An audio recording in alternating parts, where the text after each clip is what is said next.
خداوند یسوع مسیح کے نام میں آپ کو سلام۔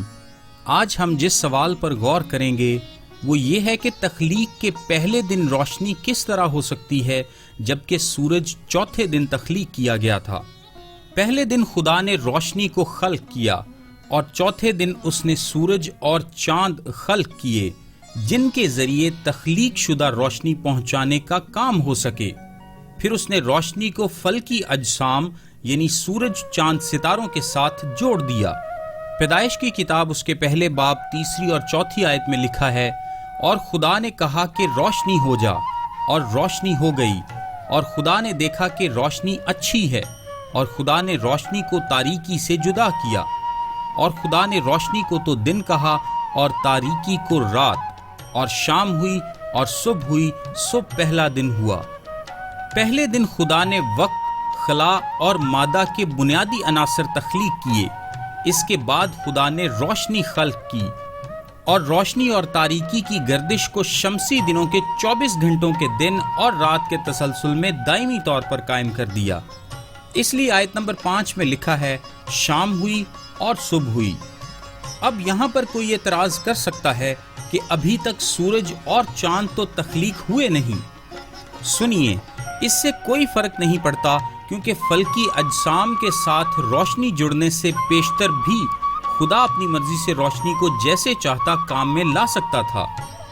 پہلے دن خدا نے روشنی کو تاریکی سے جدا کیا، دوسرے دن خدا نے آسمان کو زمین سے جدا کیا، تیسرے دن خدا نے زمین کے پانی کو خشک زمین سے جدا کیا۔ یوں پہلا، دوسرا اور تیسرا دن جدا کیے جانے کا ایک سلسلہ تھا۔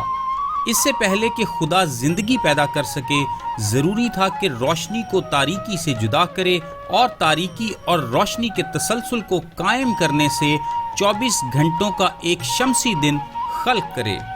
پھر اسے آسمان کو زمین سے جدا کرنا تھا، جو کہ خدا دوسرے دن کرتا ہے۔ اسے پانی کو زمین سے جدا کرنا تھا تاکہ زمین دکھائی دینے سے سمندر کی مچھلیوں کے لیے پانی اور زمین کے جانوروں کے لیے خشکی فراہم ہو سکے۔ پہلے 3 دنوں میں خدا نے کائنات کو زندگی کی پیدائش کے لیے تیار کیا، اور یہ خدا کی بہترین حکمت عملی تھی کہ روشنی تاریکی سے جدا ہو، آسمان زمین سے جدا ہو، اور خود زمین پانی سے جدا ہو۔ اب چوتھے دن روشنی کی دوبارہ سے تخلیق ایک اہم مسئلہ کھڑا کر دیتی ہے۔ اب روشنی چوتھے دن سے پیشتر ہی موجود تھی۔ لوگ اکثر کہتے ہیں کہ ہم سب جانتے ہیں کہ روشنی کا منبع سورج، چاند اور ستارے ہیں، تو ان کے بنا زمین کیسے روشن ہو سکتی ہے؟ اور لوگ مزید کہتے ہیں کہ اگر سورج تخلیق نہیں ہوا تھا تو تیسرے دن پودے بھی پیدا نہیں ہو سکتے تھے۔ خدا کیسے پودوں کو تیسرے دن جبکہ سورج کو چوتھے دن پیدا کر سکتا ہے؟ کیونکہ فوٹو سنتھسس کا عمل جو کہ پودوں کی زندگی کے لیے لازم و ملزوم ہے، سورج کے بنا ہو ہی نہیں سکتا۔ پس خدا کا یہ کام سمجھ سے بالاتر ہے۔ کلام پر تنقید کرنے والے اسی بنا پر اس کو رد کر دیتے ہیں۔ تاہم یہ اعتراض بے وقوفانہ ہے، کیونکہ ہم سب جانتے ہیں کہ روشنی پہلے دن ہی تخلیق ہو چکی تھی، اور جہاں روشنی ہو وہاں حرارت بھی ہوتی ہے، اور جہاں روشنی اور حرارت دونوں ہی ہوں وہاں فوٹو سنتھسس کا عمل بآسانی ہو سکتا ہے۔ یعنی تیسرے دن ایسے سازگار حالات موجود تھے جن میں پودے پیدا ہو سکیں، کیونکہ روشنی پہلے سے موجود تھی اور اپنا کام کر رہی تھی۔ فرق صرف اتنا تھا کہ اس وقت تک روشنی فلکی اجسام یعنی سورج وغیرہ کے ساتھ جوڑی نہیں گئی تھی۔ یہ بات ہم سب کے لیے واضح ہے اور ہونی چاہیے بھی کہ سورج اور ستارے روشنی کے خالق نہیں ہیں، بلکہ خدا روشنی کا خالق ہے۔ خدا انہیں محض ایسے اجسام کے طور پر استعمال کرتا ہے جو کہ اس روشنی کو دوسروں تک پہنچانے کا کام کر سکیں، جو کہ ان کے بنائے جانے سے پیشتر اور ان کے بنا ہی موجود تھی۔ خدا نے اس روشنی کو لیا جسے وہ پہلے ہی دن تخلیق کر چکا تھا، اور اسے ان فلکی اجسام کے ساتھ جوڑ دیا جو کہ چوتھے دن بنائے گئے تھے۔